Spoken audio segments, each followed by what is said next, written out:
The kitchen timer beeped 3 times. Clay Merrick silenced it with a quick slap of his calloused hand, continuing to wash dishes that did not need washing. She's been skipping classes again, he said, his voice low. 3rd time this month. Marla did not look up from her laptop. The blue light reflected off her sharp features. Kids skip school, Clay. It's not the end of the world. Clay set the plate down harder than necessary. She's 13, Marla. 13-year-olds do not just decide to wander off on their own. Then talk to her. Marla said, finally meeting his eyes with a vacant gaze. You good at that father-daughter stuff. That's not the point.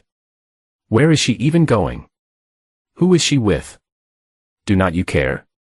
Marla closed her laptop with a snap. Of course I care. I'm just not catastrophizing a few missed algebra classes. It's more than that.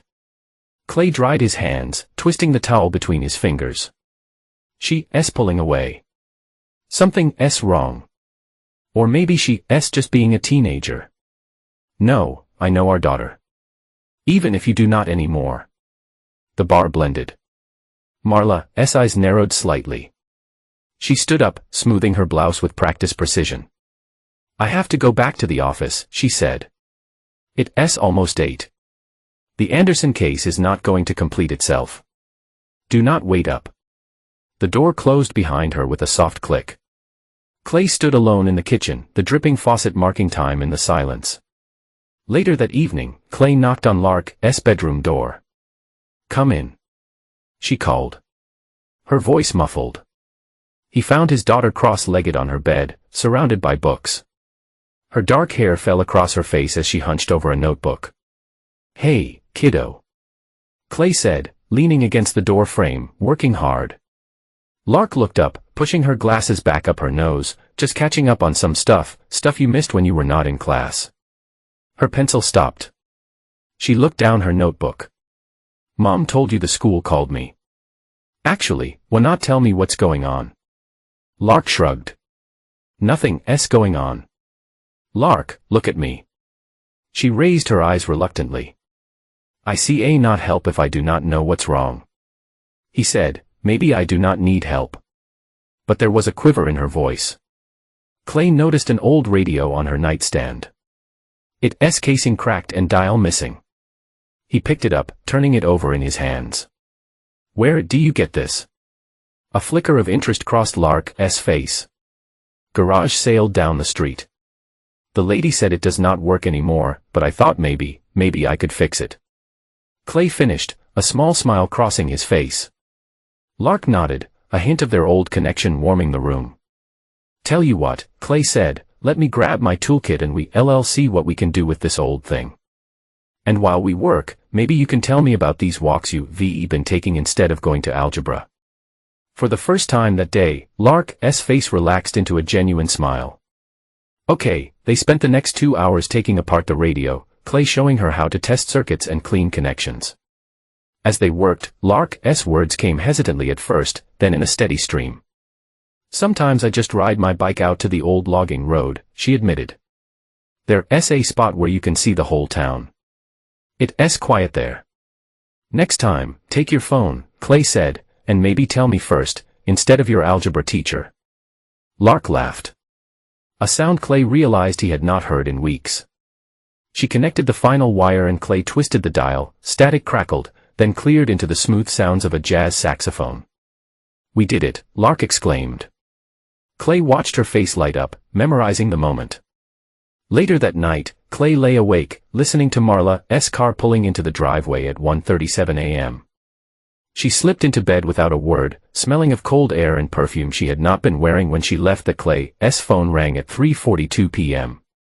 The next day. He was at the machine shop, hands covered in grease. The caller ID showed Mercy General Hospital. Mr. Merrick, this is Nurse Davidson from Emergency Services. I'm calling about your daughter, Lark. The world collapsed to a pinpoint. What happened? She was found unconscious near Pine Ridge Road. A passing motorist called it in. She appears to have crashed her bicycle. Clay's throat closed. How bad? She sustained a head injury. The doctors are with her now. You should come right away. Clay did not remember the drive to the hospital. Only that he ran 3 red lights. He parked crookedly and ran through the doors, still wearing his work clothes. Lark Merrick, my daughter, where is she? The nurse looked up. Sir, the doctor will be with you shortly.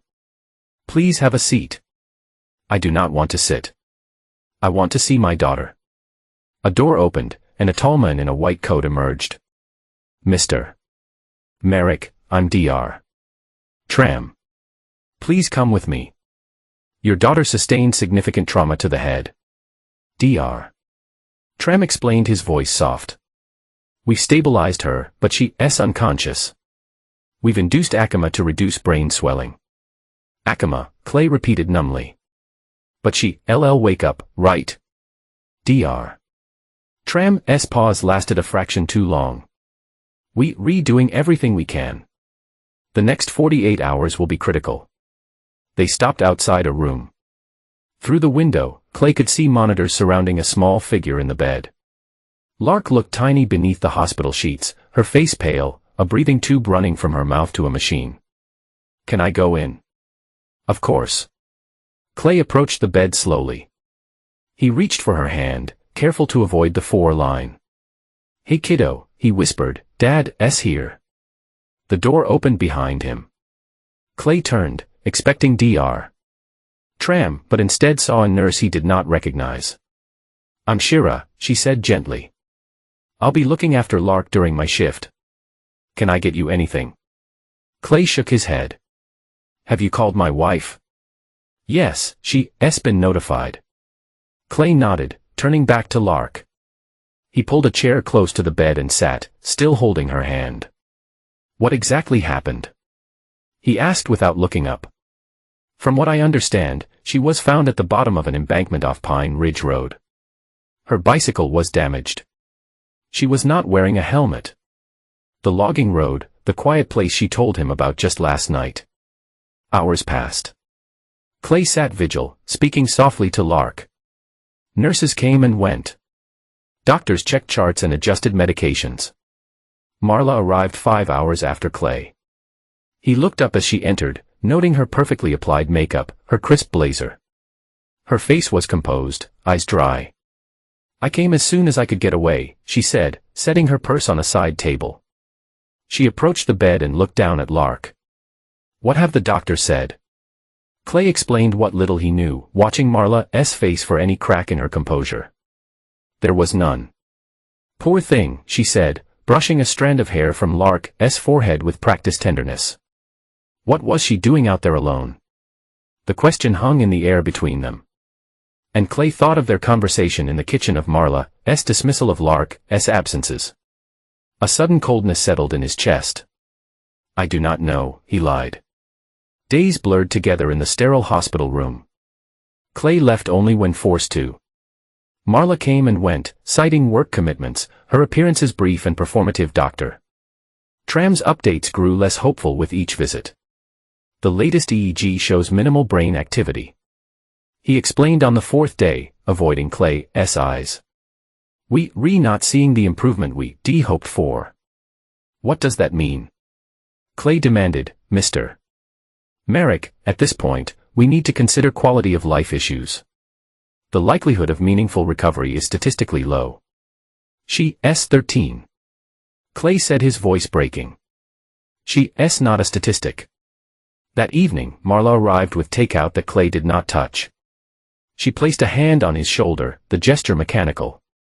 Dr. Tram called me today, she said. He thinks we should consider letting her go, Clay. Clay stiffened, letting her go. She's our daughter, not a pet. I'm being realistic. Marla said, her voice maddeningly reasonable. The brain damage is severe. Even if she woke up, when Clay corrected sharply, when she wakes up, the doctors do not think that's going to happen. Marla continued. And if by some miracle it did, she would not be the same. Is that what you want for her? A life of dependency and suffering? Clay turned to look at his wife, really look at her, in the harsh hospital lighting. He saw her, as if for the first time, the practiced concern that did not reach her eyes, the impatient tap of her foot, the way she checked her watch. What I want is for my daughter to have every chance. And I want to know why you seem so ready to give up on her. Marla's expression hardened momentarily before smoothing back into concerned compassion. I'm not giving up. I'm facing reality. One of us has to. She left soon after citing an early meeting. Clay returned to his post beside Lark's bed, taking her small hand in his. I'm not going anywhere, kiddo, he promised. Take all the time you need. As he shifted her hand, he felt something crinkle against his palm. Frowning, he turned her hand over gently. There, folded tightly and tucked in her curled fingers, was a small piece of paper. Clay carefully extracted it, unfolding the torn notebook paper with trembling hands. And Lark's unmistakable handwriting were 4 words. Daddy, help me. Clay stared at the note, reading it over and over. A cold certainty settled in his gut. Lark had not simply fallen. She'd hidden this note, knowing she was in danger. He looked at his daughter's still face. I will, he whispered, folding the note and slipping it into his pocket. I promise. The next morning, Clay cornered Dr.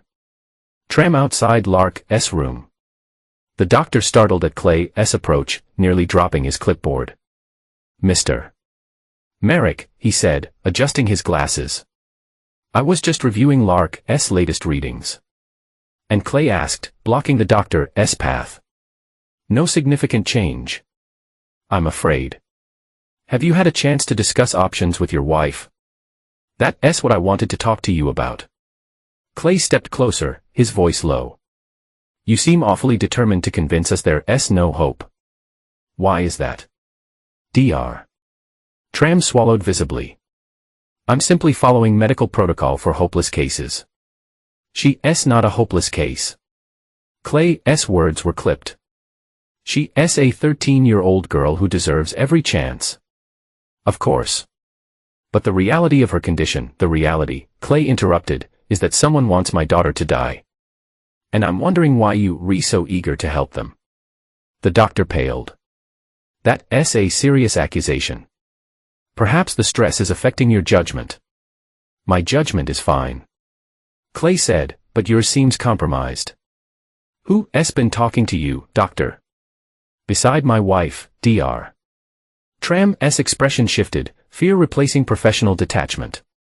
I do not know what you're implying, but I assure you I'm only concerned with your daughter's well-being. Then prove it, Clay said. Run more tests. Track different treatments. Do your job. There are considerations, hospital resources, ethics committees. I do not care about resources or committees. Clay said, his voice dangerously quiet. I care about my daughter. And if anything happens to her, because you cut corners or cave to pressure, I'll hold you personally responsible. Dr. Tram nodded jerkily. Oh, I'll see what else we can do. That night, Clay returned to the empty house to shower and change clothes. In their bedroom, he found Marla's perfume on the dresser, not the one she typically wore, but a newer, more expensive brand. Her closet contained clothes he'd never seen before. Clay's phone rang. Marla's name flashed on the screen. Where are you? She asked when he answered. I stopped by the hospital, but you were not there. Home, he said, needed a shower and change your clothes. Good. You should rest. I'll stay with Lark tonight. A week ago, he would have been grateful for the offer. Now, it sent a chill down his spine. No need, he said casually. I'm heading back now. Clay, you're exhausted. Let me take a turn. I said no. The words came out sharper than he intended. Silence stretched between them. When Marla spoke again, her voice was carefully neutral. Fine. I have some work to catch up on anyway. Clay returned to the hospital to find Shira checking Lark's vitals. She smiled when she saw him. Perfect timing, she said. I was just about to change her for. Clay watched as she worked. Her movements, gentle and efficient. Unlike Dr. Tram, she spoke to Lark as if the girl could hear every word. You're good with her. Clay observed, Shira smiled. It's part of the job, but she's a special kid. How can you tell? The quiet ones always are. She finished her task and turned to face him. Plus, she's got you fighting for her. Not every patient is that lucky. Something in her tone made Clay look at her more closely. What do you mean? Shira glanced toward the door before answering. Just that some doctors give up too easily. Especially when there's pressure from family members who think they know best. Has my wife been pressuring Dr. Tram? Shira busied herself with Lark's chart. I did not say that. You did not have to. Clay moved closer, lowering his voice. Please, if you know something, I'm just a nurse, Mr. Merrick. I do my job and go home. And part of your job is protecting your patients, right? Shira met his eyes, uncertainty warring with resolution on her face. Finally, she nodded almost imperceptibly. I'll keep a close eye on Lark during my shifts, she promised quietly, day and night. Thank you, Clay said, understanding the unspoken warning. After Shira left, Clay pulled his chair closer to Lark's bed and took her hand.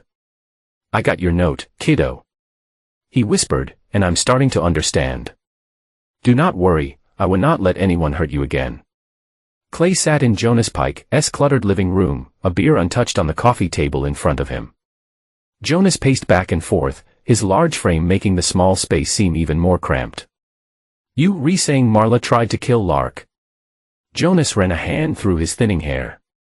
Jesus, Clay, I'm saying something is not right. Clay replied, the note, the doctor's behavior, Marla pushing to end life support.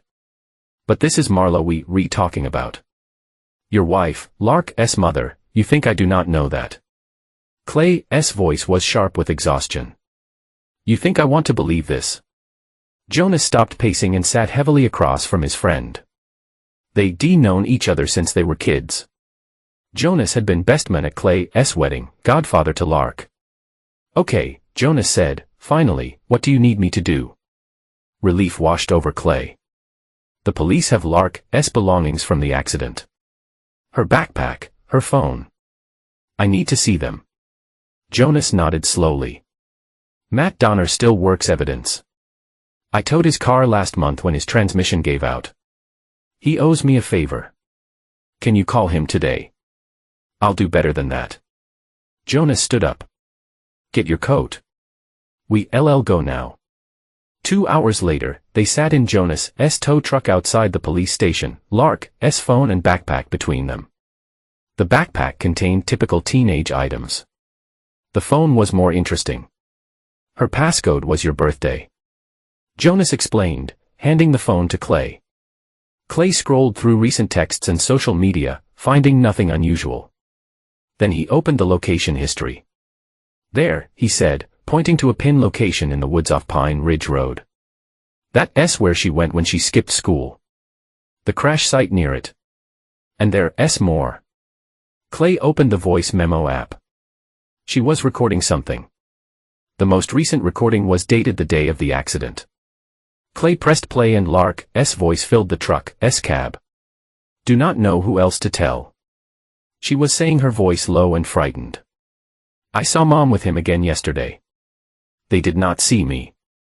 They were arguing about money and something about Dad. Mom said he was becoming a problem. The men said they needed to be patient, that everything was in place. I do not understand what's happening, but I'm scared. I'm gonna follow Mom today after school. I think she's meeting him again. At the recording cut off with a rustling sound, then Lark's voice higher with panic. No, Mom, do not. There was a crash. Then silence. Clay and Jonas sat frozen. The implications of what they had heard settling over them like a shroud. Clay, Jonas said. Finally, his voice uncharacteristically gentle. What are you going to do? Clay pocketed the phone, his face hardening into resolute lines. Find out who the man is. Find out what they were planning and make sure they both pay for what they did to my daughter. Dawn broke over the pine forests as Clay parked his truck at the trailhead. He checked the GPS coordinates from Lark's phone one more time, then began the hike. After 20 minutes, he reached a small clearing that overlooked the town below Lark, South Quiet Place. Clay stood there for a moment, seeing it through his daughter's eyes.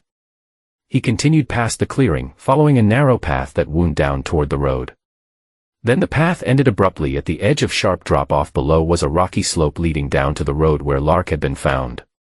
Clay carefully made his way down, noting the broken branches and disturbed earth where Lark and her bicycle had tumbled.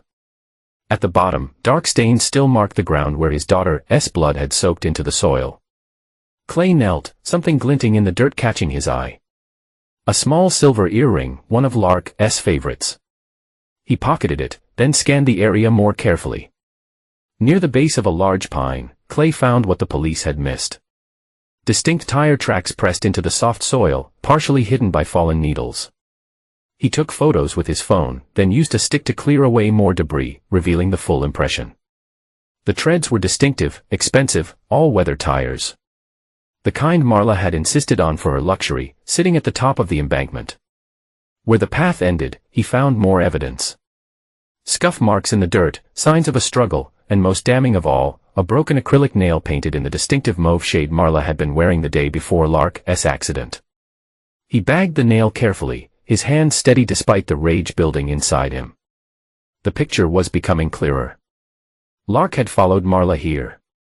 There had been a confrontation, and then Clay closed his eyes, willing away the image of his daughter falling, broken, and bleeding. While Marla watched from above, his phone rang, startling him. Jonas' name flashed on the screen. "I'm at the hospital," Jonas said when Clay answered. "Where are you?" "Woods," Clay replied. "Found evidence." "Well, get back here.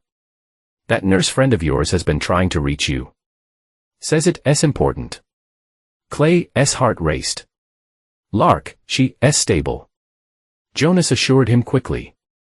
"But you need to hear what the nurse has to say." Clay found Shira in the hospital cafeteria. Her scrubs rumbled from a long shift. She looked up as he approached, relief crossing her tired face. "I was not sure you'd come," she said, her voice low. Clay slid into the seat across from her. Jonas said it was important. Shira glanced around the near-empty cafeteria before leaning forward. "I saw something last night." "I was not sure at first, but after our conversation, what did you see?" "Your wife came in around midnight. She thought no one was watching Dr. Trem had sent the night nurse on break. I was doing rounds on another patient, but I saw her through the window." Clay's hands clenched on the table. "What did she do?" "She had something in her hand. Small like a vial or syringe. She was checking Lark's foreline." Shira swallowed hard. "I came in and she jumped like she'd seen a ghost. Claims she was just adjusting the blankets. But you do not believe her. I checked Lark's chart after she left. Her condition had deteriorated overnight, even though she'd been stable all week. The blood work showed elevated potassium levels." Shira met his eyes directly. "That could happen naturally, but it can also be deliberately induced. It would cause cardiac arrest if it got high enough." The world narrowed to a point. Rage and fear battling for supremacy in Clay's chest. "You re-saying she tried to kill our daughter?" "Again, I'm saying something's not right."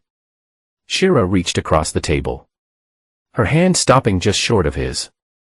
"I've reported the incident, but Dr. Trem dismissed it. Said I was overtired and imagining things. Why are you telling me this? Why risk your job?" Shira's eyes softened.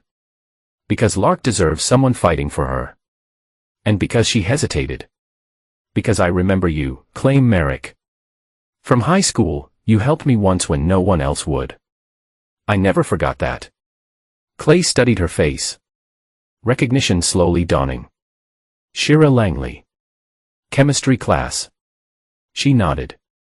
A small smile touching her lips. "Senior year. Those boys were giving me hell and you shut them down. You did not even know me, but you stood up anyway." The memory came back in pieces, a quiet girl being harassed by football players. Clay stepping in. A confrontation that had earned him a black eye and detention. "I did not think you'd remember." Shira said. "I remember." Clay replied. The connection forming a bridge of trust between them. "What do we do now?" I'll keep watching Lark. Make sure she's never alone with your wife or Dr. Tram. But Clay, you need proof. Real proof. Not just suspicions. I'm working on it. Clay hesitated, then decided to trust her further. I found tire tracks at the accident site. Marla's car. And I have a recording from Lark's phone talking about Marla meeting a man planning something. A man who that's what I need to find out. That night, Clay waited until Marla left for another late meeting before entering her home office. The computer asked for a password. He tried the obvious ones. None worked. He called Jonas, who arrived 19 minutes later with a small device that looked like a USB drive. It's a password cracker, he explained. Got it from a buddy who works in IT security. They waited, watching as the device cycled through password combinations. After 7 tense minutes, the screen unlocked. What now? Jonas asked. We look for anything connected to Lark, to me, to another man. Clay began navigating through files. Nothing seemed unusual until Clay opened her email and found a folder labeled simply R. Inside were hundreds of emails exchanged with someone using the address rdriggs@securetexalliance.com. Clay opened the most recent one that we need to move forward. C is getting suspicious. The incident with L has complicated things, but there's still time to salvage the plan. Meet me tomorrow, usual place. And the reply was short. Whatever it takes. I did not sign up for this to quit halfway. Or Clay's hand clenched on the mouse. R. Driggs. Jonas looked over his shoulder at the screen. Who the hell is R. Driggs? Clay searched the name. Finding a LinkedIn profile for Rafe Driggs, systems administrator at Mercy General Hospital. The same hospital where Lark lay unconscious. Son of a bitch, Clay muttered. He works at the hospital. Further digging revealed more emails. These with attachments, financial documents, bank statements, life insurance policies. Clay, Jonas said, pointing to one document. Is that what I think it is? Clay opened the file.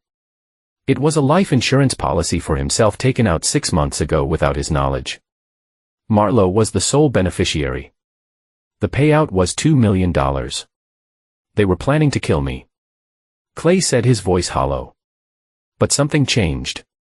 They went after Lark instead. What? Clay opened more files, scanning quickly. Here. Another policy on Lark taken out 3 months ago. $500,000. And property documents for a beach house in Mexico purchased in Marlo's name. Bank accounts I've never seen. They planning to run. Jonas said once they get the insurance money. Clay continued searching, finding encrypted messages that required a separate password. Jonas tried his device again, but it could not break through. We need a better hacker, Jonas admitted. No time. Clay said, copying the encrypted files anyway. We have enough to start with. As they were finishing, headlights swept across the driveway. Marlo was home early. Out the back. Clay ordered, shutting down the computer. Take everything we found. I'll handle Marlo. Jonas slipped out the back door with their evidence as Clay moved to the living room, settling into his armchair with a book he was not reading. Moments later, Marlo entered, stopping short when she saw him. You re-up late? She observed, setting down her purse. Could not sleep. Clay replied, watching her over the top of his book. How was the meeting? Productive. She slipped off her coat, revealing a dress he'd never seen before. Any change with Lark? No. Dr. Trem wants to meet tomorrow to discuss options.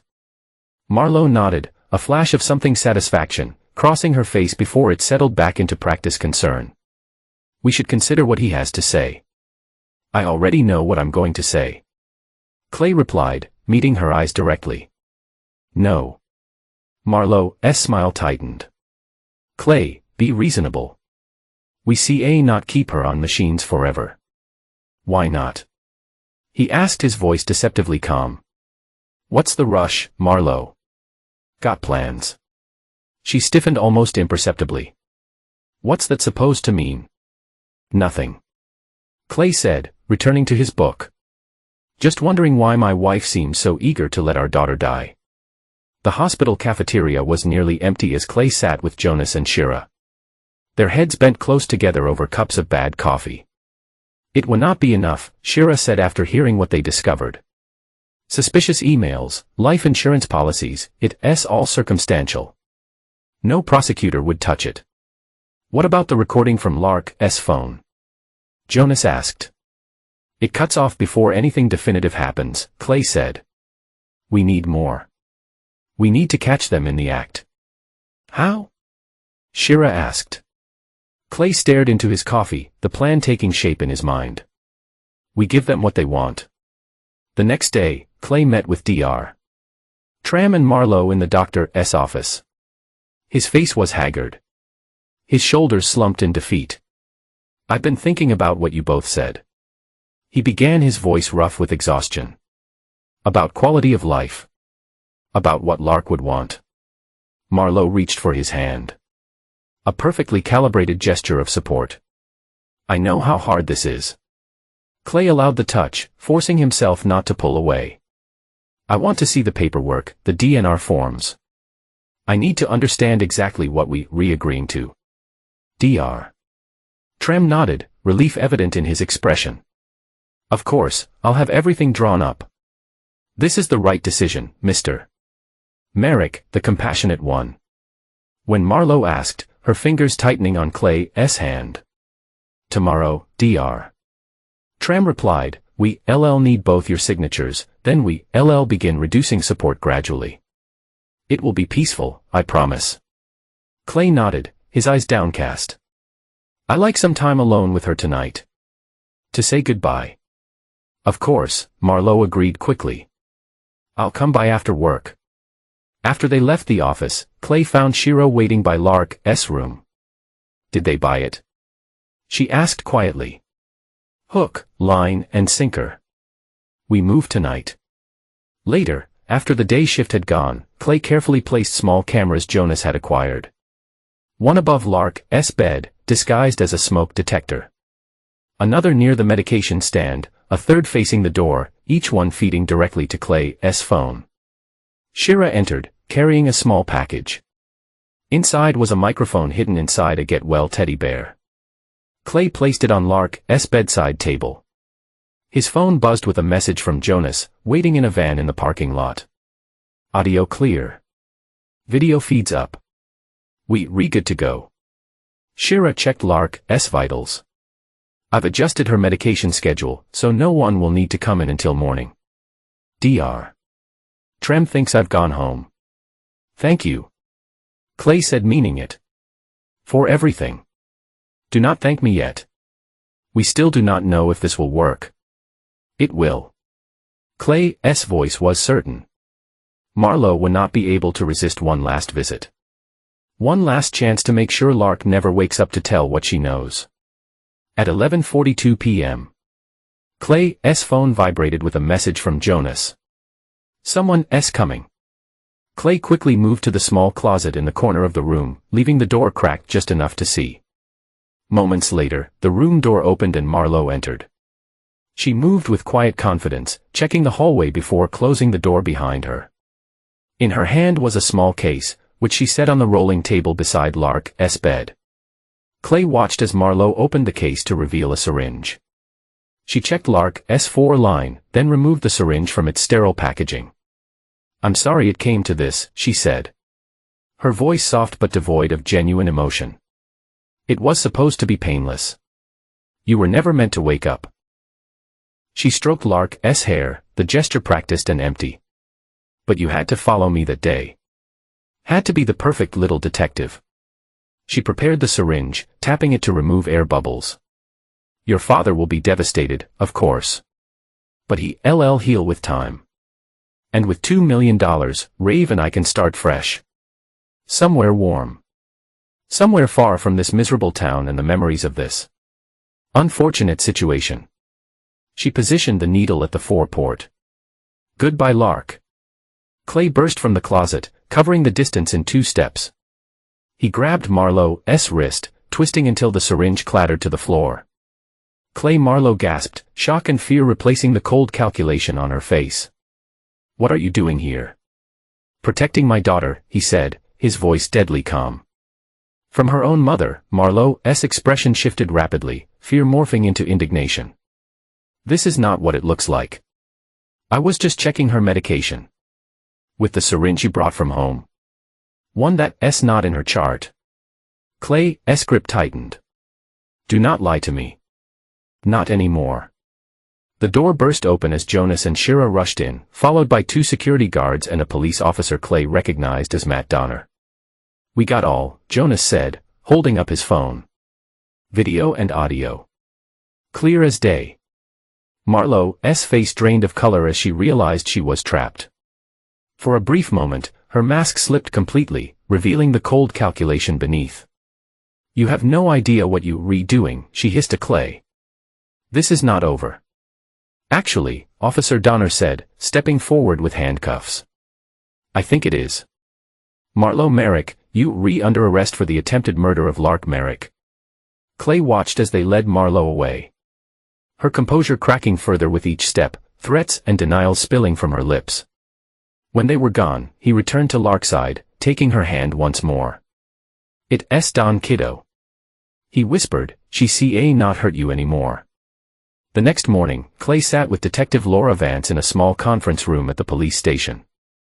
The evidence spread out before them.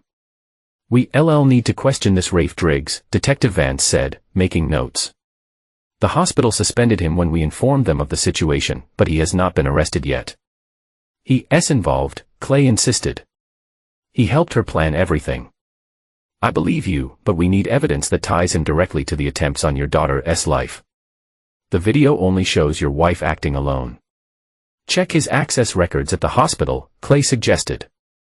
Lark's condition worsened several times during her stay. I bet he accessed her records, maybe altered her medication. Vance nodded, good thinking. We'll look into it. In the meantime, we need to keep your daughter safe. Marlowe is in custody, but Driggs is still out there. I'm not leaving her side, Clay promised. When Clay returned to the hospital, he found Shira waiting outside Lark's room, her face pale with worry. Someone tried to access Lark's room while you were gone. She said, a man claiming to be from hospital administration. When I asked for ID, he left quickly. Driggs, Clay muttered. Did you get a good look at him? Tall, thin, dark-haired glasses. Very put together, like he spends a lot on his appearance. Clay's phone rang. Jonas. I just got home. Jonas said without preamble. My place has been trashed. Someone went through everything. Cold fear gripped Clay's chest. Are you okay? Yeah, was not here when it happened. But Clay, my laptop with the copies of the evidence is gone. The police have the originals. Clay assured him. But be careful. It's Driggs. He's trying to clean up Marlowe's mess. After hanging up, Clay made a decision. Lark is not safe here. Not while Driggs has access to the hospital systems. What are you thinking? Shira asked. I need to move her somewhere. Driggs not find her. Will you help me? Hours later, with Detective Vance's reluctant blessing and Dr. Tram's coerced cooperation, Clay watched as Lark was loaded into a private ambulance. The paperwork listed her destination as Portland General Hospital.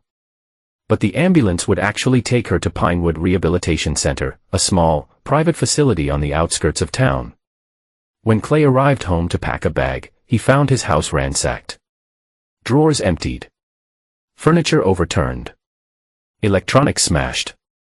On the living room wall, sprayed in red paint, was a message. This is not over. Clay went to the garage and retrieved a lockbox hidden behind old paint cans. Inside was his old service pistol from his brief time as a military policeman. He checked the weapon, loaded it, and tucked it into his waistband. Then he called Detective Vance. Someone broke into my house, he told her. Left a thread on my wall. Are you okay? Do you need patrol officers? No, Clay replied, his voice steady. But you might want to put out an APB on Rafe Driggs and warn your officers he may be armed and desperate. Clay, Vance's voice sharpened. Do not do anything stupid. Let us handle this. Of course, Clay lied. I'm just going to stay with a friend until this blows over. After hanging up, Clay called Jonas. Driggs came to my house. Left a message. Jesus Clay, you need to lay low. That's the plan. I'm heading to Pinewood now. But first, I need you to do something for me. Name it. Find out where Driggs lives. And whether he's there right now. The courthouse was imposing a granite monument to justice that Clay no longer believed in. He sat stiffly in the hard wooden chair, watching as his wife's attorney whispered in her ear. Marla looked small in her orange jumpsuit. Her hair pulled back severely.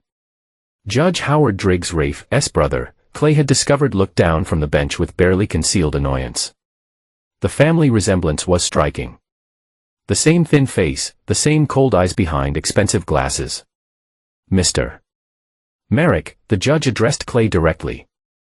These are very serious accusations you made against your wife. Accusations that, frankly, the evidence does not fully support. Clay's court-appointed attorney shifted uncomfortably beside him. Your Honor, we've submitted video evidence clearly showing. What it shows, Judge Driggs interrupted, is a distraught mother checking on her critically injured daughter. The defense has provided expert testimony suggesting the substance in the syringe was a standard supplement, not a lethal compound. That's because the actual syringe disappeared from evidence. Clay said, unable to keep the bitterness from his voice. Judge Driggs fixed him with a cold stare. Mr. Merrick, you will speak only when addressed directly. Now, regarding the recording from your daughter's phone, the defense argues it's been edited, and our technical experts cannot verify its authenticity without the original device, which has also conveniently gone missing. Clay clenched his fists under the table. Lark's phone had been in police evidence, until it was not. Just like the syringe. Just like the soil samples from the crash site. All vanished. All explained away with bureaucratic excuses. In light of these evidentiary issues, Judge Driggs continued, and considering Mrs. Merrick's standing in the community, I'm inclined to grant bail pending further investigation. Your Honor, Clay's attorney protested. Mrs. Merrick is accused of attempting to murder her own daughter twice. And there's evidence suggesting she and her alleged accomplice may have been planning to harm Mr. Merrick as well. Alleged is the operative word, counselor. Judge Driggs shuffled papers on his bench. Bail is set at $200,000. Mrs. Merrick will surrender her passport and remain within the county. Next case. As Marla was led away, she caught Clay's eye for the first time. The mask slipped for just a moment, and he saw what had always been their cold triumph. The look of someone who knew the system would bend to their will. Outside the courthouse, Clay stood in the rain, letting it soak through his suit jacket. Detective Vance approached, looking as frustrated as he felt. I'm sorry, she said. I knew Howard Driggs was a problem, but I did not think he'd be this blatant. She'll be out by dinner. Clay said flatly. And Lark still is not safe. We're still looking for Rafe Driggs. Vance assured him. And I've assigned an officer to Pinewood. It would not be enough. Clay stared at the courthouse steps where Marla's attorney was giving a statement to reporters. Painting Clay as an obsessive, delusional husband who could not accept his daughter's tragic accident. They're gonna bury this. All of it. Not if I can help it. Vance promised. The case is not closed, Clay. We'll find more evidence. But Clay had stopped listening. He had reached the bottom, the place where faith in systems and justice died. Now there was only one path forward, one he would walk alone. Clay sat his truck outside Rafe Driggs' upscale apartment building, watching his lights flicked on in windows. 3 days had passed since Marla's release on bail. 3 days of careful planning. His burner phone buzzed with a text from Jonas. Just arrived at RD's place. Black SUV, tinted windows. 2 people inside. Clay watched as the vehicle Jonas described pulled into the underground parking garage. Minutes later, he spotted Marla and Rafe emerging from the elevator into the marble floor lobby. their heads bent close together in urgent conversation. Even from a distance, Clay could read the tension in their bodies. Marla's hands moved sharply as she spoke. Rafe kept looking around, the wariness of prey sensing a predator nearby. They argued briefly before disappearing down a hallway toward Rafe's apartment. Clay checked his watch. It was time. He dialed a number on the burner phone. After 2 rings, a nurse at Pinewood answered. "This is Dr. Westfield," Clay said, deepening his voice. "I need to speak with Nurse Langley regarding Lark Merrick." A moment later, Shira came on the line. "This is Nurse Langley. It's time," Clay said simply. "Is everything ready?" "Yes," Shira replied, maintaining her professional tone. The patient showed significant improvement during this morning's tests. Brainwave activity is approaching normal patterns. "Excellent," Clay said, watching Rafe's building. "Please prepare for the procedure we discussed. I'll be there within the hour." After hanging up, Clay made another call. This time to the hospital where Lark had originally been treated. "Records Department," a bored voice answered. "This is Rafe Driggs, Systems Administrator," Clay said, keeping his voice clipped and authoritative, mimicking Rafe's manner from the video footage he studied. "I'm working remotely today and need to access patient files for an audit. My security token is not working. I can reset it, Mr. Driggs. Just need to verify your employee ID."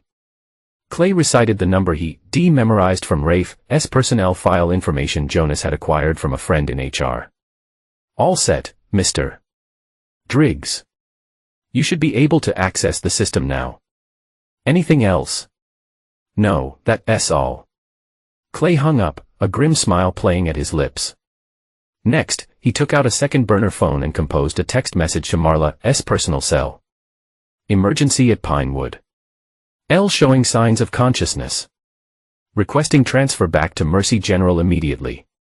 Need authorization." That he added Dr. Tram's name to the signature, then sent it through the lobby windows. He saw Marla's reaction, the sudden tension in her posture, the phone thrust toward Rafe, the panic conversation that followed.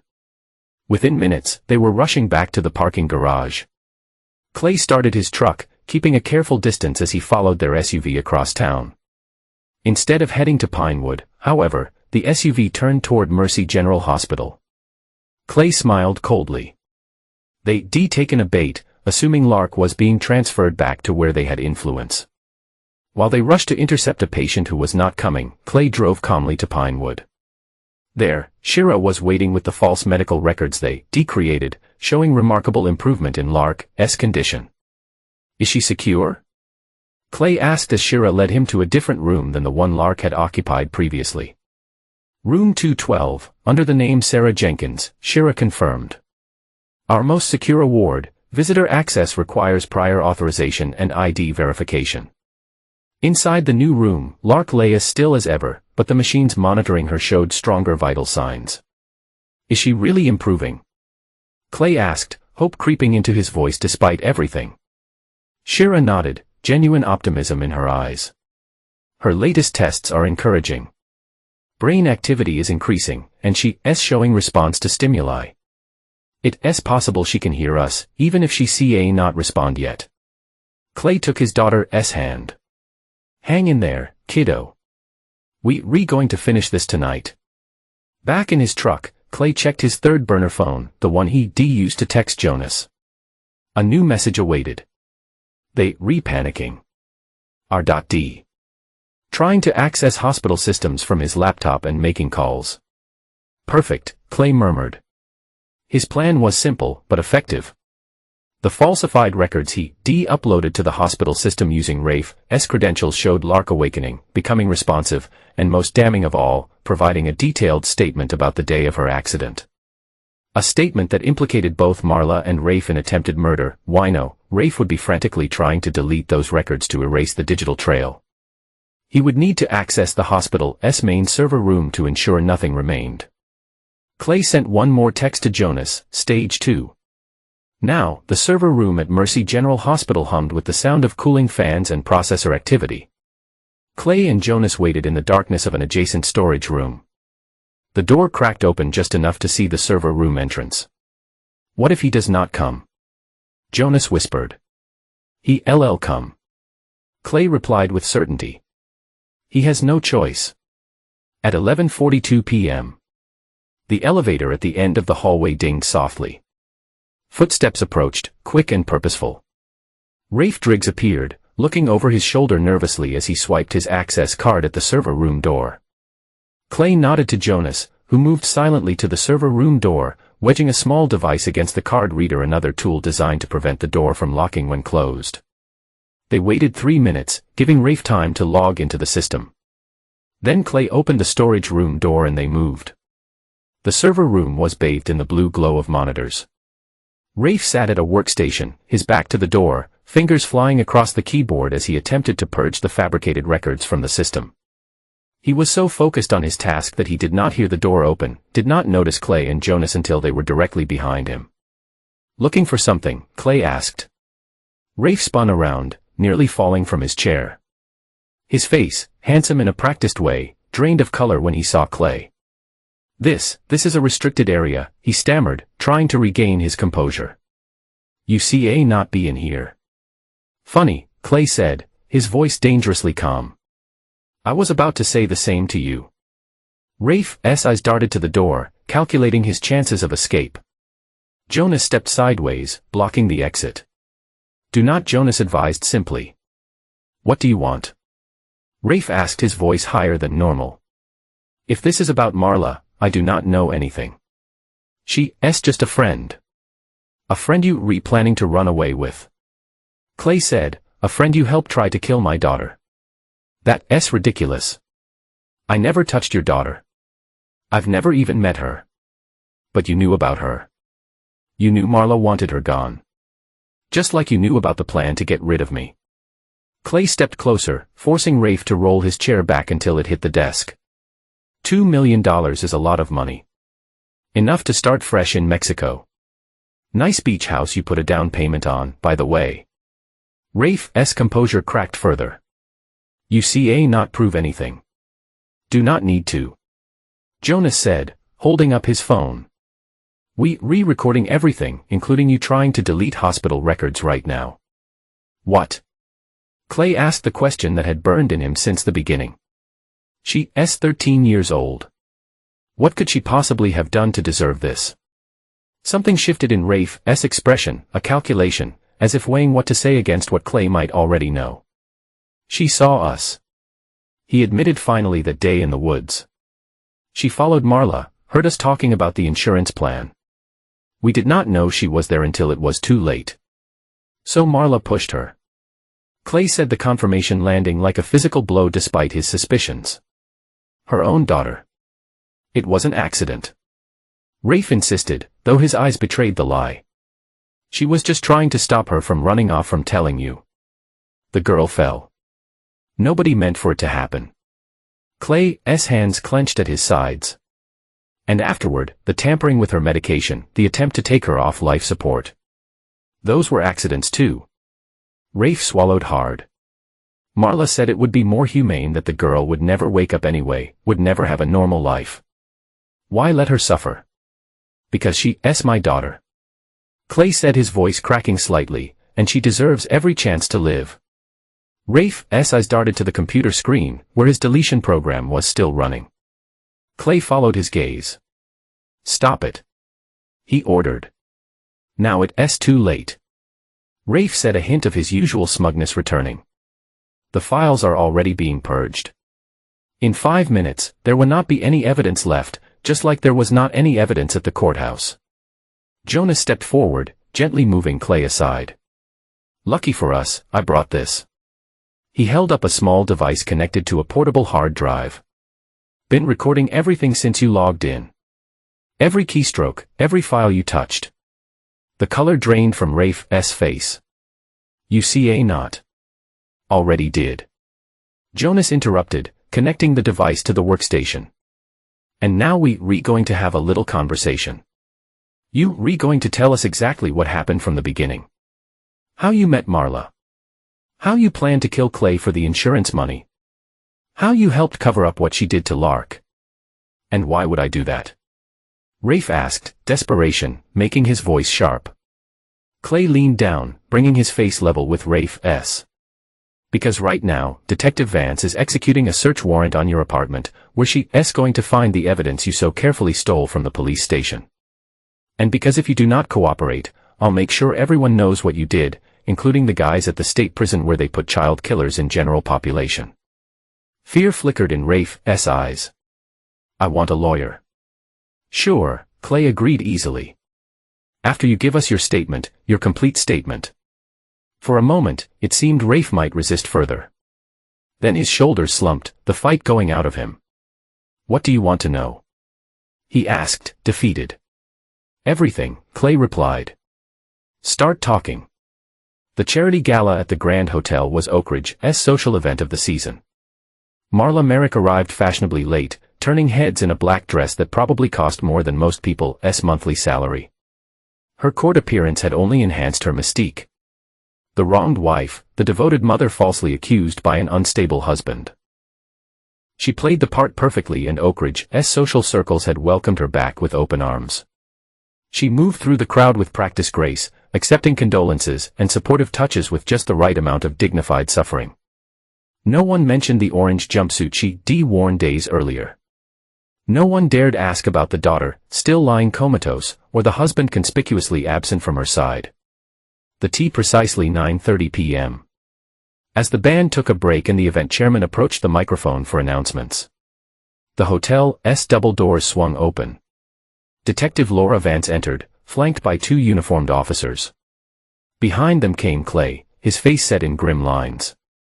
Conversation stuttered and died as they moved purposefully through the crowd. Marla, accepting a glass of champagne from a waiter, did not notice until the circle around her went quiet. She turned, the practiced smile freezing on her face as she saw Clay approaching. What are you doing here? She asked, her voice carrying in the sudden silence. You violating the restraining order. Actually, he's not. Detective Vance said, stepping forward. That order was rescinded this afternoon. She pulled a document from inside her jacket. I have something else, though. Marla Merrick, you under arrest for the attempted murder of Lark Merrick, conspiracy to commit insurance fraud and attempted murder of Clay Merrick. Marla's champagne glass slipped from her fingers, shattering on the marble floor. This is absurd. You already tried this and the judge has recused himself from the case. Vance interrupted. After evidence of his interference was brought to the attention of the State Judiciary Board, two giant screens on either side of the ballroom intended for the charity presentation suddenly lit up. Rafe Driggs' face appeared, pale and nervous as he sat in an interrogation room. It was Marla's idea from the start. His voice echoed through the stunned ballroom. She said her husband had a substantial life insurance policy and no one would question if he had an accident at his workshop. We planned it for months. Then the daughter complicated things. She overheard us in the woods that day. Marla, she pushed her down the embankment. We thought she was dead, but when she survived, Marla decided it was better to finish it at the hospital. Make it look like the injuries were too severe. Marla lunged for the nearest exit, but the officers moved quickly to block her path. This is a setup, she shouted, looking around wildly for support for the allies who had stood by her in court. But the faces that met hers were now shocked, horrified, backing away as if her guilt were contagious. We have everything, Marla Clay said quietly. The insurance policies, the property in Mexico, the deleted hospital records, and we have Rafe's full confession, including how you both tampered with evidence and bribed a judge. Marla's composure shattered completely. Her face contorted with rage as she turned on Clay. You think you won? You nothing without me. Nothing. I made you. I gave you a life beyond that pathetic machine shop. I gave you a daughter, and then you tried to take her away. Clay replied, his voice steady. Why? For money. For him. For freedom. Marla spat. Freedom from your small-town contentment. Your absolute refusal to be more than you are. Do you have any idea what it's like being married to a man with no ambition? No vision. Detective Vance stepped forward, handcuffs ready. Mrs. Merrick, you have the right to remain silent. I do not need to be silent. Marla hissed. Her facade now completely fallen away. Rafe would not have talked. Not willingly. What did you do to him, Clay? What did you promise? Nothing you did not deserve, Clay replied. Which is exactly what you were going to get. As the officers led Marla away, her curses and accusations echoing off the ballroom walls, Clay felt no satisfaction, no triumph. Only a hollow relief that it was finally over. Shira placed a fresh vase of wildflowers on the bedside table, adjusting them so Lark would see them first if when she opened her eyes. The private room at Pinewood had become a second home over the past weeks. Clay had added personal touches: Lark's favorite books, photographs, a small string of fairy lights that gave the sterile space a warm glow. Her color's better today, Shira observed, checking the monitors that had become as familiar to Clay as his own reflection. Clay nodded, not taking his eyes off his daughter's face. The doctors were cautiously optimistic. Brain activity continued to increase. She responded to stimulus, a squeeze of the hand, a change in light, small victories that Clay collected like precious stones. I should go, Shira said reluctantly. My shift starts in 30 minutes. Clay looked up, catching her hand as she turned to leave. Thank you for everything. I could not have done this without you. Shira's smile was warm, reaching her eyes in a way Clay had almost forgotten smiles could. She's a fighter, like her dad. After Shira left, Clay settled into the chair beside Lark's bed, opening the book he'd been reading to her, a fantasy novel about a brave young girl who saved her kingdom. He was not sure if Lark could hear him, but the doctors encouraged normal interaction and Clay found comfort in the ritual. The forest grew darker as Eliza ventured deeper. He read, his voice steady and calm, but she was not afraid. She knew the truth now, and truth was a light that no darkness could extinguish. A small movement caught his eye. Lark's fingers, curled loosely on the blanket, twitched slightly. Clay paused in his reading, holding his breath. It could be nothing. Muscle spasms happened occasionally, meaningless reflexes that the doctors warned him not to overinterpret, but then it happened again. A more deliberate movement, her index fingers stretching out, then curling back. Lark, Clay set the book aside, leaning closer. Kiddo, can you hear me? Her eyelids fluttered. The monitors beside the bed registered an increase in heart rate. That's it. Clay encouraged hope, making his voice shake. Take your time. I'm right here. Slowly, painfully slowly, Lark's eyes opened, unfocused at first, blinking against even the room's dim light. Then her gaze settled on Clay, confusion giving way to recognition. Dad, the word was barely audible. Her voice rusty from disuse. Clay took her hand, tears burning behind his eyes. I'm here, kiddo. You safe now. Lark's eyes widened as memory returned. Mom, she whispered, fear clouding her face. I know, Clay soothed. I know everything. She not hurt you anymore. She's going to prison for a very long time. Relief washed over Lark's face, followed quickly by exhaustion. Her eyelids grew heavy again. Rest, Clay told her, I'll be right here when you wake up. She managed a small nod before drifting back to sleep. Her hand still clutched in his. Clay sat back in his chair, overwhelmed by emotions he could not begin to name. Relief, joy, grief for what they lost, hope for what remained. He reached for his phone with a shaking hand, dialing Shira's number. She woke up. He said when she answered, just for a minute. But she recognized me. She spoke. Shira's happiness bubbled through the phone. I'll tell the doctors. Oh, Clay, that's wonderful.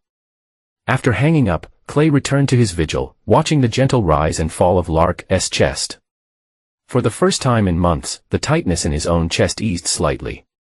The hard shell of rage and determination that had encased his heart since finding Lark's note began to crack, allowing room for something else. Not forgiveness, never that, but perhaps someday healing. The visiting room at the women's correctional facility was cold and impersonal. Clay sat at a metal table, bolted to the floor, waiting. He debated this visit for weeks, unsure if it was necessary, unsure if he could face Marla without the protective shell of anger that had sustained him for so long. But Lark's therapist had suggested closure might help them both move forward. And so here he was, hands clasped on the table, watching the heavy door that would soon admit the woman he had once loved beyond reason. When Marla entered, flanked by guard, Clay was struck by how small she seemed in the drab prison uniform. Her hair was pulled back severely, her face devoid of makeup. The careful polish she had always maintained was gone, leaving behind a woman Clay barely recognized. She sat across from him, her eyes wary. "I did not think you'd come." "Neither did I." Clay admitted. An uncomfortable silence stretched between them, filled with the weight of all they been to each other, all they lost. "How was she?" Marla asked finally, recovering. Clay replied, offering no details. "The doctors say she'll walk again with time." Marla nodded, her expression unreadable. "And you? How are you, Clay?" The question caught him off guard. There is something in her tone, a hint of the woman he married, the woman he believed in. "Why did you do it?" he asked instead of answering. "Was it just the money? Or was it him?" Marla looked down at her hands. The nails now short and unpolished. "Does it matter now?" "It matters to me." She sighed, a sound that seemed to come from somewhere deep and hollow. It was not just one thing. The money, yes, raved to some extent. But mostly, she looked up, meeting his eyes directly. "I was suffocating, Clay, in that house, in that town, in that life. I wanted more, deserved more." And Lark, what did she deserve? Marla flinched slightly. "I never meant to hurt her that badly. She was not supposed to be there that day. She was not supposed to hear us."